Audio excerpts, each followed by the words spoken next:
900 ఏళ్ల నాటి మనిషి దేహం ఇంకా ఈ గుడిలో ఎలా ఉంది? దేశంలోనే అతిపెద్ద దేవాలయమైన శ్రీరంగం రంగనాథస్వామి గుడిలో గత 900 సంవత్సరాలుగా శాస్త్రాలకు విరుద్ధంగా ఒక దేహాన్ని ఆలయంలోనే ఎందుకుంచారు? ఆయనే భగవద్ రామానుజులుగా కీర్తించబడే శ్రీ రామానుజాచార్యులు.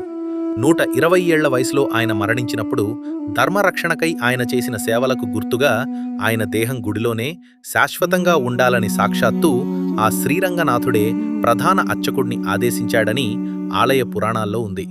ఆయన దేహాన్ని దహనం చేయకుండా పద్మాసన స్థితిలో కూర్చోబెట్టి భద్రపరిచారు. ఆయనకంటూ ప్రత్యేకంగా శ్రీరంగం ఆలయంలో ఉడయ్యవర్ సన్నిధి అని ఒక ప్రత్యేకమైన మందిరం ఉంది. ఈజిప్షియన్ మమ్మీల తరహాలో ఎలాంటి రసాయనాలు వాడకుండా సంవత్సరానికి 2 సార్లు పచ్చ కర్పూరం, కుంకుమ పువ్వుతో తయారు చేసిన లేపనాన్ని పూస్తారు. ఈ లేపనం వల్లే నేటికి ఆ దేహంపై గోళ్ళు, కనుగుడ్లు స్పష్టంగా కనిపిస్తూ ఆ దేహం కాషాయ రంగులో సజీవంగా కనిపిస్తుంది.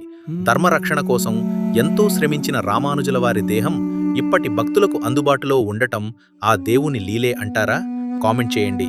మరిన్ని రహస్యాల కోసం సబ్స్క్రైబ్ అవ్వండి.